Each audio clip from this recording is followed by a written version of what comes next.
But there's another way faith is a habit that C.S. Lewis talks about that I think is just super duper important. And this cuts to the heart of what I think sometimes we miss about faith being a habit, a good habit, a virtuous habit. How faith is a virtue. C.S. Lewis says, and this is from his Mere Christianity again, I was assuming that if the human mind once accepts a thing as true, it will automatically go on regarding it as true, until some real reason for reconsidering it turns up.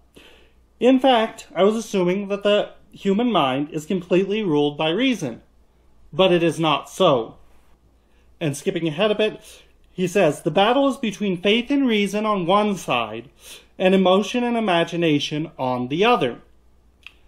Faith, Lewis goes on, is the sense in the sense in which I'm here using the word, is the art, and when he says art, we could say habit, of holding on to things your reason has once accepted, in spite of your changing moods, for moods will change. Whatever view your reason takes, I know that by experience. Now that I'm a Christian, I do have moods in which the whole thing looks very improbable. But when I was an atheist, I had moods in which Christianity looked terribly probable. This rebellion of your moods against your real self is going to come anyway. That's why faith is such a necessary virtue. Unless you teach your moods where they get off, you can never be either a sound Christian or even a sound atheist, but just a creature dithering to and fro, with its beliefs really dependent on the weather and the state of its digestion. Consequently, one must train the habit of faith.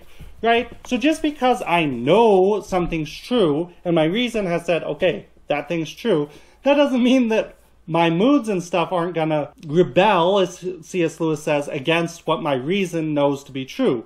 So in this sense, and I think this is a really, really good sense, faith is the habit of holding on to what we know to be true, even when it's difficult. We have to know it's true. If we don't have good evidence and stuff, that's a whole different discussion.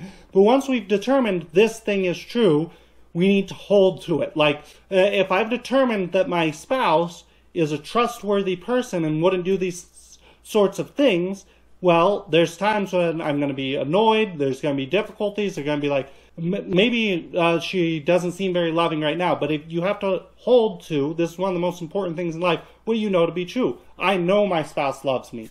I know these things about God. I need to hold to him. Faith is the habit of holding to what you know to be true. And it takes, like any habit, it takes exercising to do that. C.S. Lewis talks about how we could exercise this. If you have once accepted Christianity, then some of its main doctrines shall be deliberately held before your mind for some time every day. This is why daily prayers and religious readings and church-goings are necessary parts of the Christian life. We have to be continually reminded of what we believe. Neither this belief nor any other will automatically remain alive in the mind. It must be fed.